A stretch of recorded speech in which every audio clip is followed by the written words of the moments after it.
প্রধান দরজা ও প্রবেশপথের বাস্তু। কেউ বলে ঘরে প্রবেশ করতেই ভালো লাগে, কেউ আবার বলে ভেতরে ঢুকলেই ভারী লাগে। জানেন কেন? কারণ শক্তি ঘরে ঢোকে দরজা দিয়েই। আজ বাস্তু কথনে দ্বিতীয় পর্বে জানব প্রধান দরজার বাস্তু ও এর শুভ অশুভ প্রভাব। বাস্তুশাস্ত্রে বলা হয় প্রবেশদ্বার হলো আপনার ঘরের মুখ। যেমন আমরা মুখ দিয়ে শ্বাস নিই, তেমনি ঘর শক্তি গ্রহণ করে তার দরজা দিয়ে। তাই দরজার অবস্থান, দিক ও পরিবেশ আমাদের জীবন শক্তির সরাসরি প্রভাব ফেলে। দরজার দিক নির্বাচন। সবচেয়ে শুভ দিক হলো উত্তর বা পূর্বমুখী দরজা। উত্তর দিক থেকে আসে কুবেরের সম্পদ শক্তি, আর পূর্ব দিক থেকে আসে সূর্যের আলো ও ইতিবাচক শক্তি। যদি সম্ভব হয় প্রধান দরজা এই দুই দিকের কোনো একটিতে রাখুন।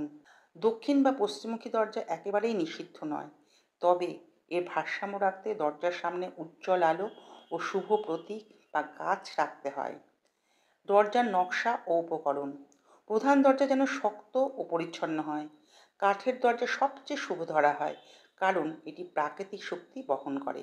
ভাঙা কাঠ, জং ধরা হ্যান্ডেল বা কড়া যেন না থাকে, এগুলো শক্তির প্রবাহে বাধা সৃষ্টি করে।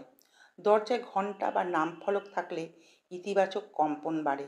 বাঁ দিক দিয়ে দরজা খোলা শুভ, কারণ তা শুভ শক্তিকে আহ্বান করে। আলো ও প্রতীকী সাজসজ্জা। প্রবেশপথে সর্বদা আলো জ্বলতে দিন। অন্ধকার দরজা মানে স্থবিরতা। দরজার সামনে তুলসী গাছ, দ্বীপ বা শুভলক্ষ্মী পায়ের ছাপ রাখলে শুভ শক্তি প্রবেশ করে। টিপ: প্রতিদিন দরজার চারপাশে সামান্য নুন জল ছিটিয়ে দিলে নেগেটিভ এনার্জি দূর হয়। যেসব ভুল করা উচিত নয়। দরজার ঠিক সামনে ময়লার ঝুড়ি, জুতো বা ভাঙা আসবাব রাখবেন না। দরজার উপরে আয়না বসানো ঠিক নয়, এটি শক্তি প্রতিফলিত করে বাইরে পাঠিয়ে দেয়। আর দুটি দরজা সরাসরি একে অপরের মুখোমুখি হলে ঘরে শক্তি লিকেজ ঘটে। তার মধ্যে একটি পর্দা বা গাছ রাখুন। দরজা শুধু ঘরের প্রবেশপথ নয়, এটি আপনার জীবনের শক্তি প্রবাহের দ্বার।